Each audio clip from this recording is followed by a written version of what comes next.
ഇഡ്ലി ചെമ്പിൽ തയ്യാറാക്കി എടുത്തിട്ടുള്ള നല്ലൊരു ടീ കേക്കിന്റെ റെസിപ്പി ആയിട്ടാണ് ഇന്ന് വന്നിട്ടുള്ളത് കേട്ടോ. മൈദയോ മുട്ടയോ ഓവനോ ഒന്നുമില്ലാതെ നമ്മുടെ ഇഡ്ലി ചെമ്പിൽ ആവിക്ക് വെച്ചിട്ട് തയ്യാറാക്കി എടുത്തിട്ടുള്ള ഒരു ടീ കേക്കാണിത്. അപ്പം നിങ്ങൾക്ക് വീഡിയോ ഇഷ്ടപ്പെടുകയാണെങ്കിൽ നിങ്ങൾ കണ്ട് സപ്പോർട്ട് ചെയ്യുക. കൂടാതെ നിങ്ങളുടെ അഭിപ്രായങ്ങൾ പറയാം. ഇതിനായിട്ട് 1 കപ്പ് റവയാണ് എടുത്തിട്ടുള്ളത്. വറുത്തതോ വറുക്കാത്തതോ ഏതായാലും പ്രശ്നമൊന്നുമില്ല. ഇതിലേക്ക് 3 ടേബിൾ സ്പൂൺ പഞ്ചസാര ആഡ് ചെയ്ത് കൊടുക്കുന്നുണ്ട്. മധുരത്തിൻ്റെ അളവിനനുസരിച്ചിട്ട് നിങ്ങൾക്കത് കുറച്ചുകൂടി കൂട്ടാവുന്നതാണ്. ഇത് ഒരു മീഡിയം മധുരത്തിൻ്റെ അളവാണ് എടുത്തിട്ടുള്ളത്. നല്ല മധുരം ഇഷ്ടമുള്ളവർക്ക് 2 ടേബിൾ സ്പൂൺ കൂടി അധികം എടുക്കാം. അരി അളന്ന അതേ കപ്പിൽ തന്നെ നമ്മൾ 1 കപ്പ് പാൽ ആദ്യമേ ചേർത്ത് കൊടുക്കുന്നുണ്ട്. കുറച്ച് കുറച്ച് ചേർത്ത് കൊടുത്തിട്ട് ഒന്ന് മിക്സ് ചെയ്ത് കൊടുക്കാം. പാല് ഒരു ഇളം ചൂടോട് കൂടിയിട്ടുള്ള പാലാണ് എടുത്തിട്ടുള്ളത്. ഒരു സ്പൂൺ വെച്ചിട്ട് നന്നായിട്ടൊന്ന് മിക്സ് ചെയ്ത് കൊടുക്കുക. ഇത് അത്യാവശ്യം നല്ല കട്ടിക്കാണ് ഇരിക്കുന്നത്. അപ്പം നമ്മൾ ബാക്കിയുള്ള പാലും കൂടി അതിലേക്ക് ഒഴിച്ചിട്ട് ഒന്ന് മിക്സ് ചെയ്യാം.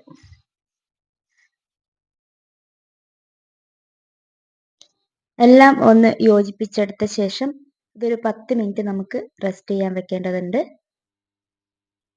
ഇതിലേക്ക് ഞാനിപ്പോൾ മുഴുവൻ പാൽ ഒഴിച്ചിട്ടില്ല. അപ്പം ബാക്കി പാൽ കൂടി ഒഴിക്കുകയാണ്. അപ്പോൾ കംപ്ലീറ്റ് ആ 1 കപ്പ് പാല് നമ്മളിപ്പം എടുത്തിട്ടുണ്ട്.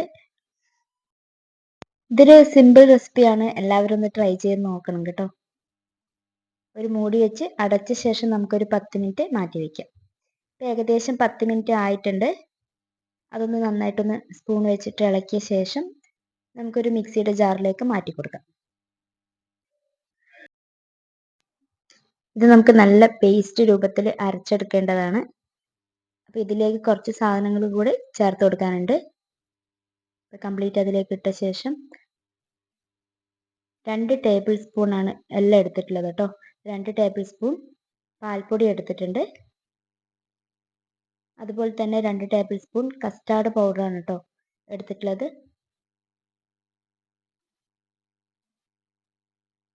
അതുപോലെ തന്നെ 2 ടേബിൾ സ്പൂൺ നെയ്യ് കൂടി ചേർത്ത് കൊടുക്കുന്നുണ്ട്.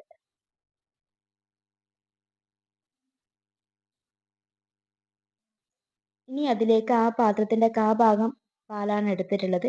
അതിൽ കുറച്ച് പാല് നമ്മളിപ്പം ചേർത്ത് കൊടുത്തിട്ട് അരച്ചെടുക്കുക. നല്ല ഫൈൻ പേസ്റ്റ് ആയിട്ട് തന്നെ അരച്ചെടുത്തിട്ടുണ്ട്. അപ്പോൾ ഇതിലേക്ക് നിങ്ങൾ ആ ജാറിലേക്ക് ബാക്കിയുള്ള ആ ഒരു ഇതൊന്നും വെള്ളം ഒഴിച്ചിട്ട് കുലുക്കിയിട്ട് അതിലേക്ക് ഒഴിക്കരുത്. ഒരു സ്പൂണോ തവിയോ വെച്ചിട്ട് ബാക്കിയുള്ളതും കൂടി അതിലേക്ക് ആഡ് ചെയ്ത് കൊടുക്കുക കേട്ടോ.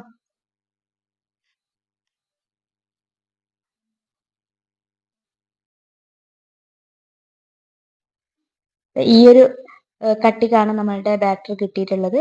അപ്പം കുറച്ചുകൂടി ലൂസാക്കാൻ വേണ്ടിയിട്ട് ബാക്കിയുള്ള പാല് കുറച്ചുകൂടി ഒഴിക്കുന്നുണ്ട്. അപ്പോൾ ഏകദേശം 1/4 കപ്പ് പാലാണ് എടുത്തിട്ടുള്ളത്.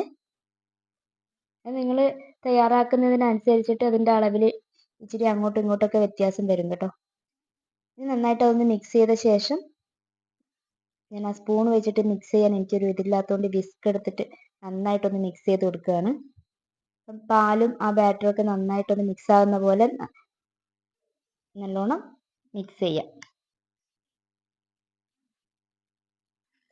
ഇപ്പം എല്ലാം നന്നായിട്ട് യോജിച്ച് വന്നിട്ടുണ്ട്.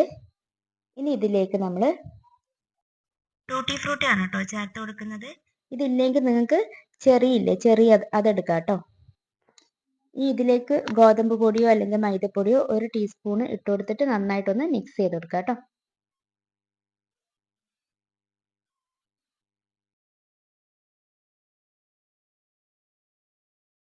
നന്നായിട്ട് മിക്സ് ചെയ്ത ശേഷം ഇതിൻ്റെ അകത്ത് നിന്ന് കുറച്ചെടുത്തിട്ട് നമുക്ക് ആ ബാറ്ററിലേക്ക് ഇട്ട് കൊടുക്കാം.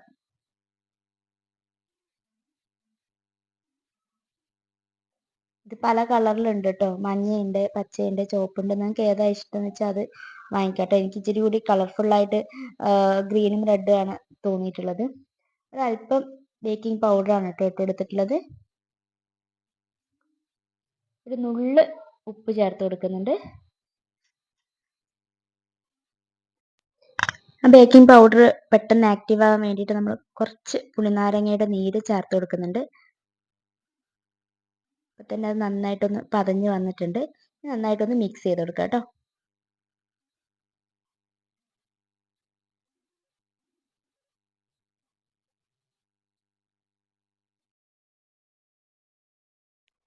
നല്ല രീതിക്ക് ഇതൊന്ന് മിക്സ് ചെയ്ത ശേഷം നമുക്ക് ഇതൊരു കേക്കിന്റെ ടിന്നിലേക്ക് മാറ്റി കൊടുക്കാം കേട്ടോ. കേക്കിന്റെ ടിന്നില്ലെങ്കിൽ പ്രശ്നമൊന്നുമില്ല, നിങ്ങളുടെ കയ്യിൽ ഏത് പാത്രമാണോ ഉള്ളത് അതെടുക്കാം. അല്പം നെയ്യൊന്ന് തേച്ച് കൊടുക്കുന്നുണ്ട്. ബട്ടർ പേപ്പർ ഉണ്ടെങ്കിൽ നെയ്യുടെ ആവശ്യമൊന്നുമില്ല, അത് കറക്റ്റായിട്ട് മുറിച്ച് വെച്ചിട്ട് അതിൻ്റെ മേലേക്ക് ഒഴിക്കാവുന്നതേ ഉള്ളൂ. ബാറ്റർ നമ്മളൊന്ന് മിക്സ് ചെയ്ത ശേഷം അതിലേക്ക് ഒഴിച്ചെടുക്കുക.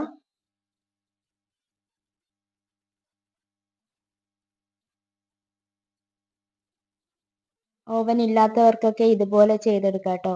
അത് മാത്രമല്ല, നമ്മൾ കേക്കൊക്കെ തയ്യാറാക്കുന്നത് പോലെ കുക്കറിൽ വെച്ചിട്ട് നമുക്ക് ചെയ്തെടുക്കാവുന്നതേ ഉള്ളൂ കേട്ടോ.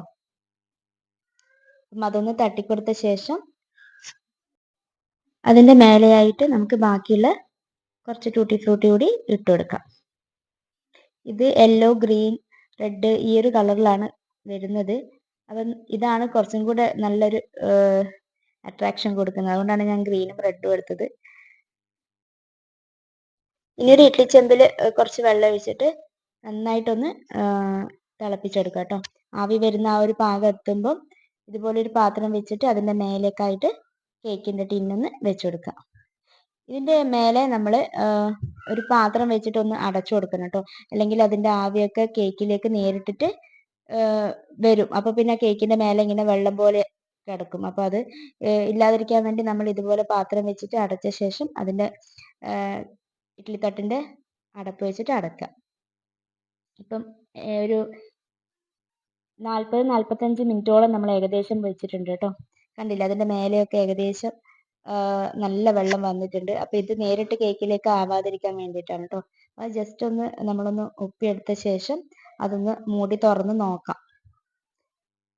കാണുമ്പോൾ തന്നെ ഏകദേശം സെറ്റ് ആയിട്ടുണ്ട്. ഇനി നമ്മൾ ഉള്ളൊക്കെ വെന്തിനോന്ന് അറിയാൻ വേണ്ടിയിട്ട് ഒരു സ്റ്റിക്ക് വെച്ചിട്ട് ഒന്ന് കുത്തി നോക്കാം കേട്ടോ. ഞാൻ ചെറിയൊരു ഈർക്കിൾ വെച്ചിട്ടാണ് ഒന്ന് കുത്തി നോക്കുന്നത്.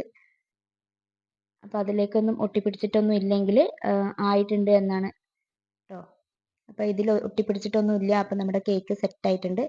ഇത് നമ്മൾ ഈ പാത്രത്തിൽ നിന്ന് മാറ്റിയിട്ട് നന്നായിട്ടൊന്ന് തണുക്കാൻ വെക്കണം കേട്ടോ. തണുത്ത ശേഷം മാത്രമേ ഇത് കട്ട് ചെയ്യാൻ പാടുള്ളൂ. ഇപ്പം തന്നെ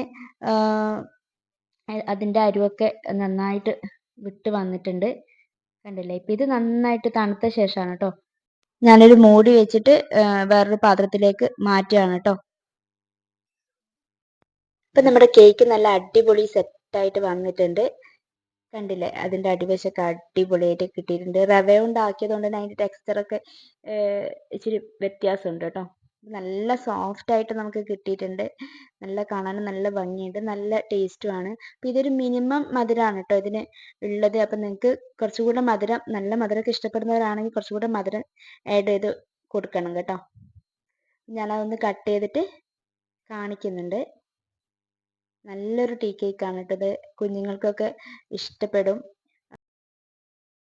ഞാനത് കട്ട് ചെയ്തിട്ട് അതിൻ്റെ ഉൾവശമൊക്കെ ഒന്ന് കാണിച്ചു തരാം കേട്ടോ. വളരെ സിമ്പിളായിട്ട് നമുക്ക് ചെയ്തെടുക്കാൻ പറ്റുന്ന നല്ലൊരു ടീ കേക്കാണ്. അപ്പം എല്ലാവരും ഇതുപോലെ ഒന്ന് ട്രൈ ചെയ്ത് നോക്കൂ കേട്ടോ. കണ്ടില്ലേ, നല്ല സോഫ്റ്റാണ്, പിള്ളേർക്കൊക്കെ ഒത്തിരി ഇഷ്ടപ്പെടും കേട്ടോ. അപ്പം നിങ്ങളിത് കുട്ടികൾക്കൊക്കെ ഇഷ്ടപ്പെടുന്ന ഒരു ഷേപ്പിൽ കട്ട് ചെയ്തിട്ട് കൊടുക്കുകയാണെങ്കിൽ നല്ലൊരു 4 മണി പലഹാരമാണ് കേട്ടോ. അപ്പം ഇതുപോലെ എല്ലാവരും ഒന്ന് ട്രൈ ചെയ്ത് നോക്കണം. ഞാനതൊന്ന് കട്ട് ചെയ്യുന്നുണ്ട്, കണ്ടില്ലേ. അതിൻ്റെ ഉൾവശമൊക്കെ അതിൻ്റെ ആ ടെക്സ്ചറൊക്കെ നല്ല അടിപൊളിയായിട്ട് കിട്ടിയിട്ടുണ്ട് കേട്ടോ. റവ കൊണ്ട് ഉണ്ടാക്കിയതാണെന്ന് പറയത്തേയില്ല. അപ്പം എല്ലാവരും ഇതുപോലെ ഒന്ന് ട്രൈ ചെയ്ത് നോക്കുക. നിങ്ങൾക്ക് ഈ ഒരു സിമ്പിൾ റെസിപ്പി ഇഷ്ടപ്പെടുകയാണെങ്കിൽ നിങ്ങളുടെ അഭിപ്രായങ്ങളൊക്കെ കമൻ്റായിട്ട് അറിയിക്കുക. ഇനിയും പുതിയ വീഡിയോ ആയിട്ട് കാണാം. അതുവരെ എല്ലാവർക്കും ബൈ.